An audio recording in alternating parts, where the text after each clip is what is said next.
Welcome to Toffee TV. It is the match preview. Chelsea versus Everton, Stamford Bridge. Somewhere we have not won for a very, very long time. Just over 30 years it is now since we've won down there. And obviously, one of the sticks to beat David Moyes in his first tenure of Everton manager was not being able to win at Stamford Bridge, not being able to win Arsenal, Old Trafford, Anfield, etc, etc. So that's only really them four places. What an incredible Shrewsbury. He struggled at Shrewsbury. Shrewsbury was a tough one. He struggled at Shrewsbury. What a good start it would be if he could go down on his first visit, returning as the Everton manager, and get 3 points.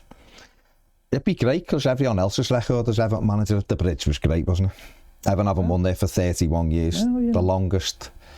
It's now Everton's second longest ever away run of not winning. Leeds was the other one when obviously Wayne Rooney scored all those years ago. And we've had some moments where we thought we've won there. You know, Roberto Martinez got to about the 97th minute and allowed John Terry to score, even though it was about 15 years offside. And we've had other moments there in the past, but yeah, it'd be unbelievable for David Moyes to go there and win this. Obviously, went to Forest a couple of weeks ago. We were third and flying and dented their Champions League hopes with a victory that day, and we'd be doing very much the same to Chelsea this weekend if we were to beat them. But it's going to be tough. James Tarkowski's not going to play. We're waiting, obviously, to find out the full extent of that injury. But Everton have done quite well under David Moyes away from home since he come back. Obviously, I think we only lost once, haven't we? Which was Liverpool away, and you could argue we might have got something out of that one. So, good opportunity to go to Chelsea, who aren't firing on all cylinders at the moment, and try to pick something up from the game. But yeah, a win. It's about time we won at Stamford Bridge, that's for sure. Strange team, aren't they? Full of talent. Lots of young talents, maybe no leadership in there, and maybe that's where they've I don't know how you describe it. They seem to have a lot of young talent, but they haven't really kicked on from where we thought they would in December. Ironically, coming to Goodison, wasn't it? Yeah. And getting the draw. That sort of ended their momentum, where we all thought they might have a little push because they were looking really fluent at that point. Yeah. I think since then they've picked up results, but it's never been the same. It's never been the same kind of football excitement. Cole Palmer was in full hit there. I mean, can you put your finger on why that sort of happened? No, because I remember that day at Goodison in December. I think they could have gone top. We played early, didn't we? Liverpool were playing later in the day, and if they'd have won, they'd have gone top. And I remember being really surprised in sort of like the last 20 minutes. I thought they'd really go for it, and they didn't. They sort of seemed to just sit in and be happy with the points, and we were dreadful at the time. So it was a real surprise that day. And I remember watching them, I think Fulham at home over the Christmas, they were winning and got beat late on, and there was games started happening like that where they seem to have a little bit of control and lose it, and they've never quite got the momentum back. Like you said, they've had some good results in that spell, but they've also had games that you watch them and think, I don't know what they're doing. When they're in full flow, Chelsea and Palmer's key to it, and they've had Madueke on form and Nicholas Jackson, you look and go, oh, I can see it now. And then you'll watch them a week later and they look like they're all over the place. I don't know whether it is a leader, maybe. Yeah. I don't know whether it's a real, genuine striker. Nicholas Jackson's done really well since he come, and he has, but is he the sort of top draw centre forward a club like Chelsea should have, or we'd got used to? When you think back to the great Chelsea sides, Drogba was the kingpin, wasn't he? He was the pin teams back. He was, everything went through him. You've obviously, as you would do, struggled to replace such an iconic forward like that. And also, I think this time last year, when Pochettino was the manager, he got on that flow, didn't he? About now, I think, didn't he win the last 6, I think, last year? Or excellent win. They were brilliant. And he dragged them up from where they'd been sort of 10th, 11th. He dragged them into Europe with a brilliant run.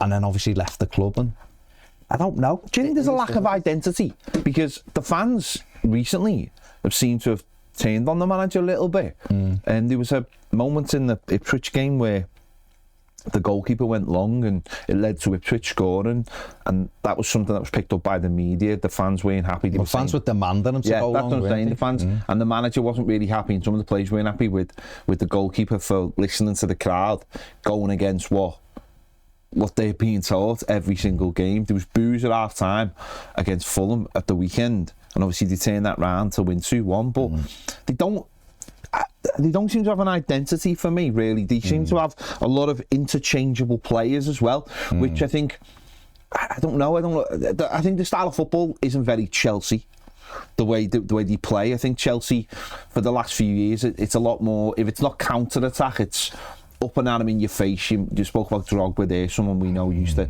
way he used to play. And I just feel like they haven't quite, the identity the manager's trying to create. And I think you mentioned the last few games there, Gallagher was a big part of that. Getting rid of Gallagher, someone they really like, someone who felt like he was part of the identity. Every single player has been bought. It feels like there's no real leadership, but there's also no real identity. And I think fans will always need people to get behind, and obviously Cole Palmer's the person they've got behind massively, and he's been absolutely fantastic, although he has gone off the boil a little bit, and maybe that plays into them not really knowing who to get behind, who's their leader, as I said. And it's going to happen with such a young team, isn't it? Because what is it? No one over 27, other than I think the goalkeeper or something like that. So he spent a hell of a lot of money, $1.5 billion in 18 months or something on players. So they've bought a hell of a lot of talent. So a lot of it's out on loan. They've excluded some players as well from that. They've not been involved, and they've changed it. Conor Gallagher was come through, and he was sort of like their leader, if you like, in there, and he's gone.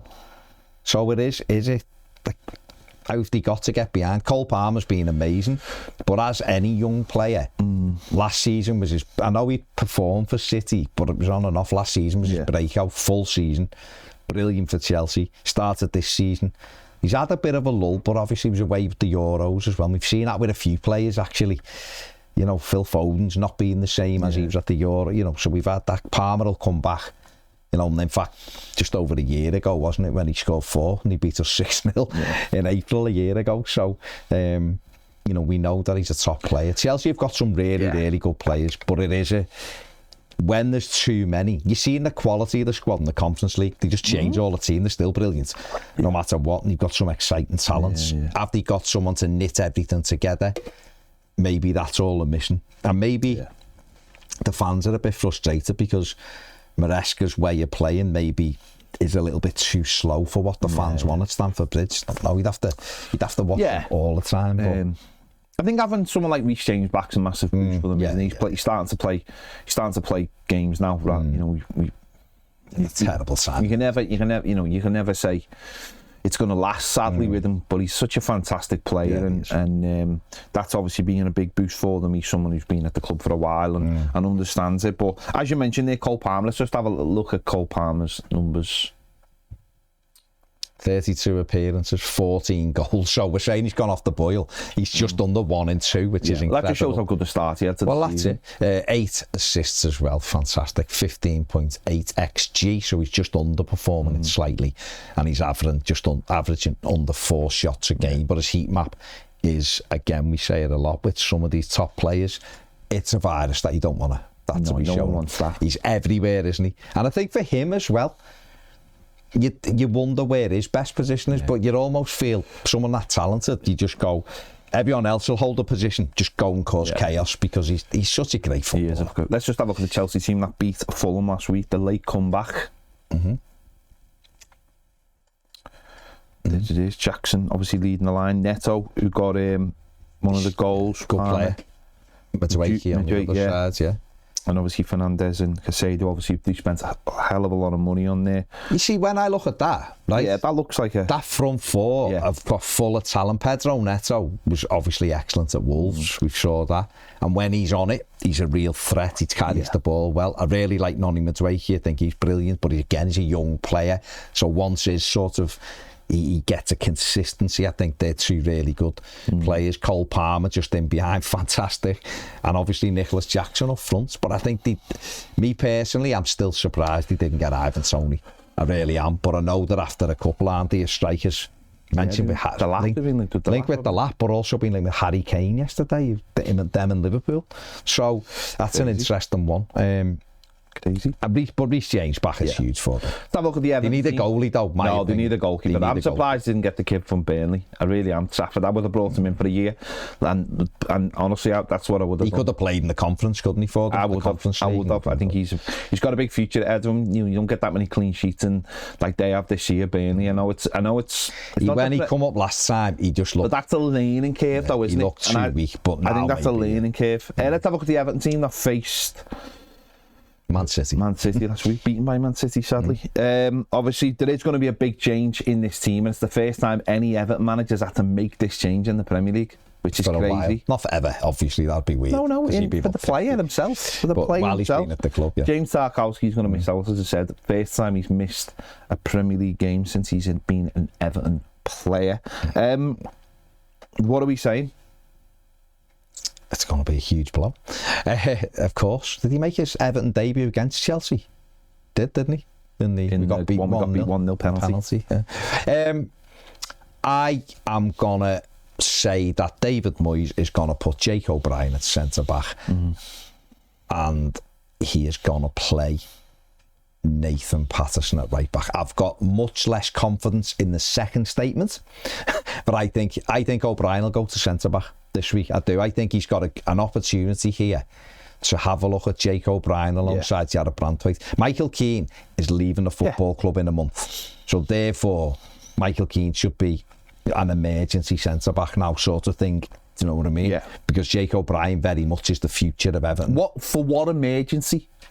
If you need a centre-back or if you need a goal, Michael Keane is up there with the best finishes at the club. We know he does his best work now in opposition penalty areas. So therefore, and he was a centre-forward as a kid, of course.